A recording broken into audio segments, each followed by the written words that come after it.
je vais commencer. Donc, ma sœur et moi-même avons publié ce livre aux éditions de l'Égaré. C'est une correspondance un peu particulière. Voilà. Alors, pour commencer, je voudrais, sans trop dire, sans trop donner de détails, vous lire un petit passage. Pas du livre, mais de la préface. Donc, voilà. Faut-il être fou pour, en une seule page, prétendre résoudre un tel sujet? L'imagination est-elle un nom vécu qui sommeille, une vision du monde propre à chacun, un à côté nécessaire à la survie d'êtres accablés par la pesanteur et la matière, ou une très ancienne mémoire que certains ont le pouvoir de réveiller? Autrement dit, un ersatz de liberté, une illusion ou l'absolue finalité d'une existence. Et cette préface se termine de cette façon, je vous dirai de qui après. Je préfère, et de loin, malgré tout l'inconfort que cela génère, être dans cette impalpable, affolante et parfois douloureuse multiplicité, plutôt que de croupir dans le beurre rance, figé et satisfait d'un quotidien tenu en laisse, millimétré. Et cette préface est d'Alain Cadéot, qui avait eu la gentillesse de nous la faire à Germaine et à moi. Et je suis très émue d'être ici aujourd'hui, dans ce lieu qui doit rendre hommage au mois d'octobre. Voilà. Je voudrais remercier Alain Cadéot, sans qui ce livre n'existerait pas, puisqu'il est vraiment à la jeunesse du projet. C'était lui qui nous avait conseillé de le faire.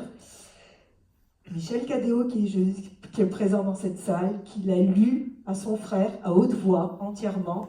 Donc ce n'est pas rien, et je suis très heureuse qu'il soit venu aujourd'hui.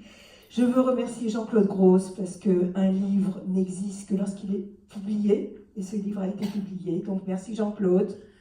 Et je remercie ma sœur qui a joué le jeu de cette correspondance et avec qui a accepté cet échange jusqu'au bout. Voilà, je vais être très très courte, très rapide. Donc correspondance, comme son nom l'indique, c'est échanger, être correspondre, se répondre. Voilà, se répondre. Ce n'est pas toujours si facile, ce n'est pas toujours si évident. Nous l'avons fait, c'était un petit peu un défi. Et je vais finir cette introduction en vous lisant un tout petit passage d'Anne du Fourmentel, parce que je voudrais dire que finalement, j'ai voulu répondre à la douleur par de la douceur. Et ce livre s'appelle Puissance de la douceur. Donc je vais vous en lire un tout petit passage, très très court. Lorsque nous étreint le sentiment que personne ne peut nous rejoindre, que cette solitude ne se défera, avec un micro c'est pas facile, pas, de nous, jamais, il faut encore trouver la force de tendre les bras, d'embrasser, d'aimer, de le dire, de le recommencer, d'entendre le murmure de cette voix sauvage qui vous appelle très en deçà des commencements. La douceur est une force et pour moi un acte de résistance. Voilà.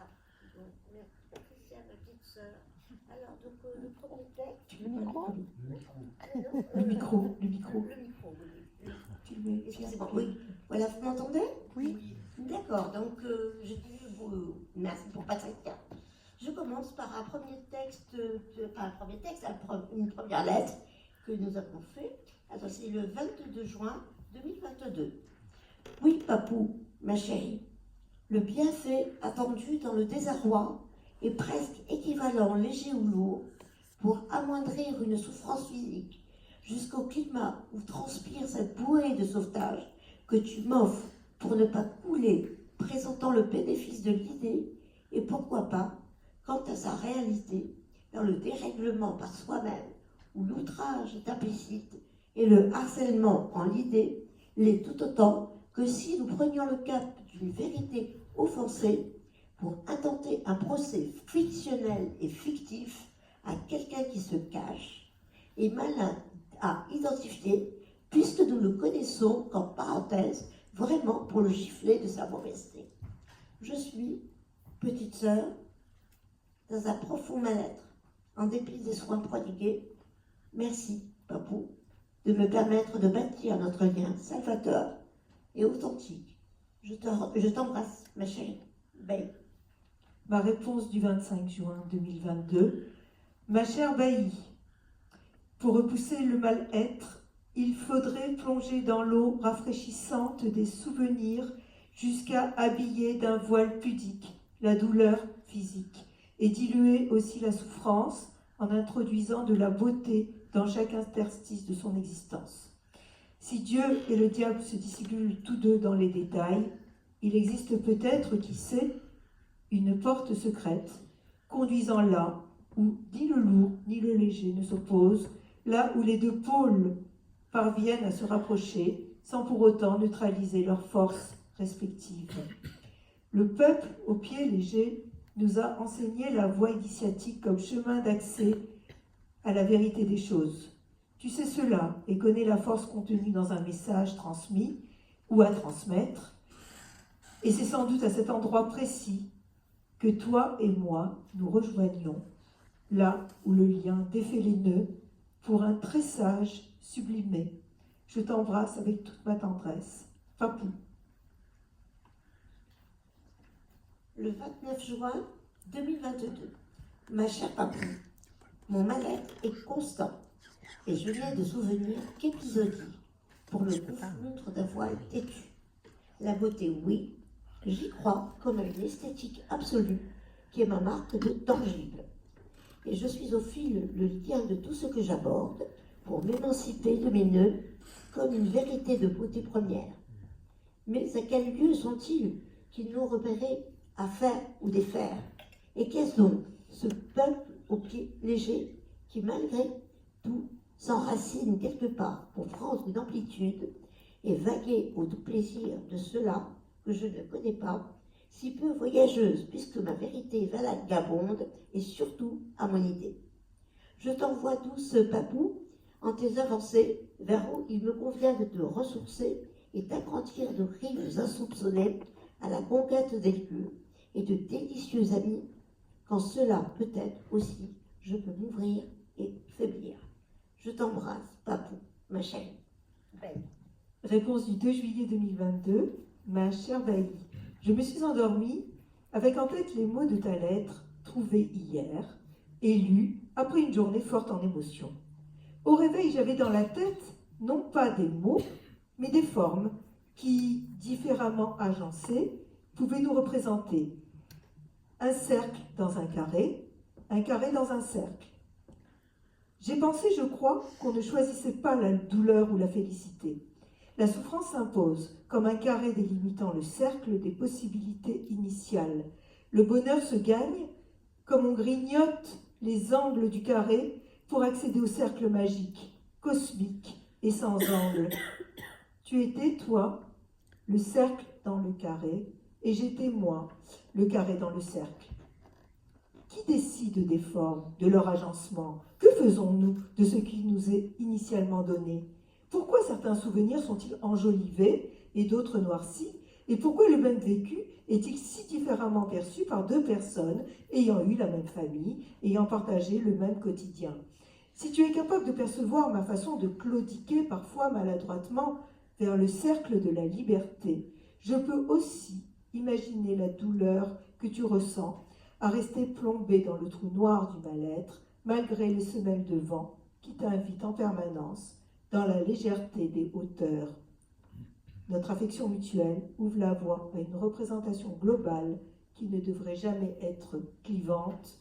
Bailly, ma très chère sœur, je t'embrasse bien tendrement. Bailly, c'est moi. Donc, désolée. Le 13 octobre 2022, ma chère Bailly, cette correspondance est sans doute la meilleure façon que nous ayons trouvée pour avancer l'une vers l'autre, et ce faisant pour avancer en nous-mêmes.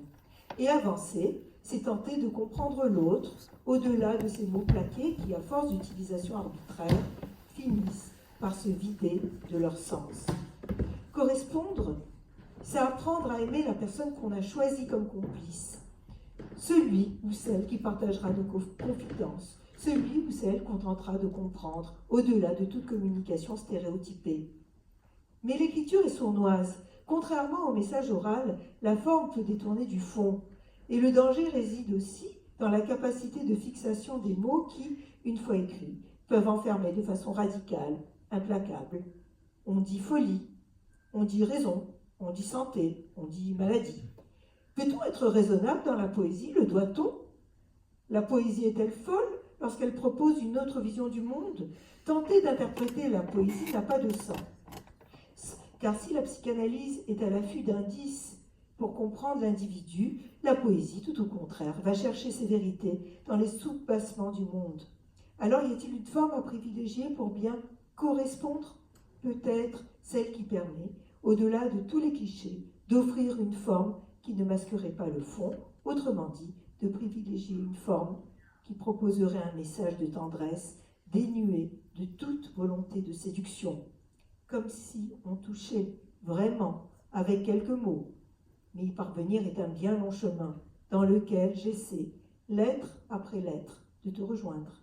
Alors lorsque tu m'écris que nos lettres t'aident à éconduire ton tourment, c'est bien sûr une très grande joie que je ressens. Je t'embrasse avec toute mon affection, Papou. Merci. Alors, le 17 octobre... Le micro. Le 17 octobre 2022. Papou chérie, très inspirante à se correspondre toutes deux. Nous sommes complices, lune et soleil, de poésie qu'il s'agit. Si chacune s'offre une particulière définition, visible et vraisemblable et du vérifiable, la poésie offre une solution tentaculaire qui est parfois un joli rose bonbon, adaptant une quête dans le sens du fond et de la forme pour se représenter le monde de Psyché dans un réel absolu. Et pourquoi pas ce fondement inquiet ou sublime de nos élans affectifs en parfaite adéquation, ne fléchissant pas dans des doutes pour s'offrir une conscience de nos rêves salutaires, d'extravagance et de fantaisie extraordinaire, pour une imagination florissante, regardant vers d'autres choses, tout autant quand on parcourt ces plaisirs rassemblés qui ne peuvent être une maladie de l'âme, mais offert à un monde séditieux qui présente un contenu possible pour rouvrir ses ténèbres en avançant vers la lumière et cautériser les plaies d'être pénalisés dans l'étroitesse à ne comprendre de poème, l'imposance de rectitude et indépassable à s'en éloigner pour être poète, nommer cet inconscient et l'offrir à son plus désir. Je t'embrasse, Papou chéri, ta sœur affective, Paye.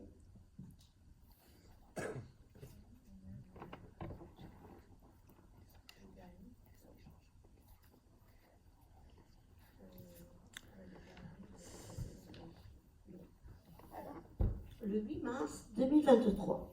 Papou chéri, Papou chéri, c'est ce que tu me proposes en vérité a de la pertinence pour un appel au renouveau d'une explicitation me laissant de parcourir encore, quoique sa mise en forme textuelle et poétique me semble nécessaire et évidente. Il ne faut pas lâcher ça. Ton départ pour Paris, très important, hein, ton départ pour Paris s'avérait émancipateur et engageant, et je me sentais assez et trop folle ou atteinte sérieusement pour être aidée d'un secours familial. Ainsi, tu pouvais te sauver et te disculper de tout remords. L'épisode de ma vie paraissait frauder toujours dans la culture et en inextricablement imbriqué. C'est trop difficile d'en dénoncer les nœuds au-dessus des angoisses qui m'ont croyé. Au tout début, comme tu sais, chérie, ce fut d'un dénombrement appelé catatonie, une décomposition corporelle saisissante. Et survenaient les traumatismes dans la peur de la psychanalyse, dont la psychanalyse n'a cessé d'aplanir pour me réconforter et me rassurer doucement.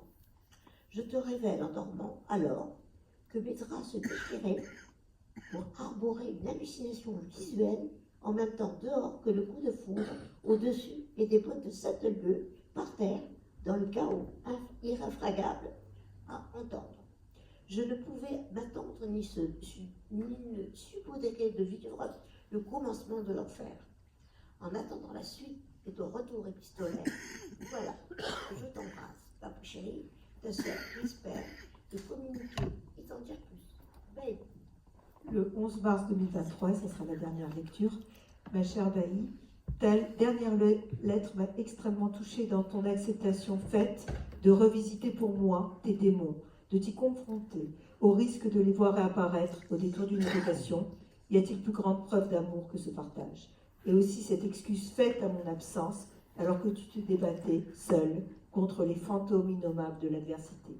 Grâce à ton courage, chaque parole sera comme une petite pierre ajoutée au mur construit jour après jour pour te protéger de ces images inquiétantes, génératrices de peur et d'effroi. Je vais donc attendre impatiemment ta prochaine lettre, en espérant que mon écoute saura être à la hauteur de ta confiance. Je t'embrasserai tendrement. Alors donc, merci à Papou. Voilà, on a fait quelques lectures donc, de lettres qu'on a écrites ensemble. S'il te plaît. Ah, le micro, oui, excusez-moi. Oui, donc en fait, toutes les deux, on a fait une lecture de, donc, bon, on n'a pas fait la totalité, bien entendu. On a juste examiné quelques-unes des lettres qu'on a pensé être suffisamment pertinentes pour pouvoir faire accéder à notre commun ensemble. Voilà. Alors là, pour le coup, j'ai quand même une lettre depuis de Patricia et de Rachel et de moi, en effet, qui est celle une lettre très importante pour moi, que je vais vous lire. Elle n'est pas longue, mais je crois qu'elle est assez essentielle dans ma vie, en fait. Et je vais juste vous la lire, et si vous voulez, voilà. Donc, voilà. Moi, la tête de litote au train-train d'une vie entière chez les fous, jamais dracard. Pour les griffes d'un ongle pointu, alors que du génie, la plume de sable est pleine pour prendre les poux d'une fanfaronne lente, je tire un miroir étrange à l'évaser l'énigme de tous mes âges pour le pétale proverbial de ne jamais marcher et n'avoir de finitude que de mordre une lune qu'on revend le poing pour creuser ses plumes de blettes et de persil, à l'affection appuyée pour être un mât député, et les cuisses bondissantes en mini-short de fringante oiselle, aux cheveux de grenade accouchant en quelques heures de minutes, et de l'anguille de ma main, toutes trois piou-pioutes appelées Camille, Paulette et Merveille, comme un beau conte songeant au beau tableau de Jung, tout accroché pour ce que pèse une plume, et ses ongles si longs de bronze et de violette, et de dessins marqués avec la croûte de son nez, avalée dans la gorge, convoquant un génie adorable pour les idéales caresses envisageables. Pour entendre le grand voyage bleu, c'est un épouvantail que le merle chante, le chat ou le basson d'un bruit, et s'épouille aux oreilles le battement du cœur et son propre ventre, tranchant la nuit au point de son cigare pour arracher la bouche de sa misère, et que broute un bruit de tonnerre, entendre le doigt d'acier, de feu, de sang, pendant tout ce temps qu'elle rêve, alors qu'une lame est montée tout là-bas, comme une onde d'enfer, et j'ai peur, sans réponse avec le diable, dépeçant un terrible coutelas, pour attacher les maléfices de poux à mes yeux perturbés, de grandes vagues d'innocence et de désespérance, et un gros bruit mordant, pour arrêter mes ombres alarmées dans ce désir qui ne voudrait y consentir. C'est alors que je vois, sous mes paupières, sortant dans les airs ou fermant les yeux comme un gros ours et des belles lettres qui dansent, où j'hésite la peur de quelques mouches énormes, aux ailes de cafard, en rognons de petits pois, fondant un diable chaud, pour trouver l'eau au pic des glaises d'un doux rêve pousse et s'accroche à la cervelle, remuant une tête de porc-épic, sibyllin, et ses poux à lèvres vivaces, aux confins de tous les mots. C'est au délire que les bourreaux lentement égrènent à s'habiller, avec les griffes crochues, mordues, déchiquetant, broyant, une pelle pour visualiser des pouilles énormes comme alourdies, visualiser ces pouilles énormes comme adoucies d'une plume d'ongle, et les pieds de son oncle et ongles précipités en rencontrant en somme un sentiment de froid spectral et la sensation de ces bouchers qui pour nous secourir comme de ces géants, avec une lame teintée de soufre et d'argent, nous assaillir autour de notre cœur, caresser, cadrer ce qui nous reste de cette belle allée, cervelle de légumes, un fou déchéant et son pouls, nous accueillir grain à grain, lentement, avec une noisette et sans pépins de raisin et de courge.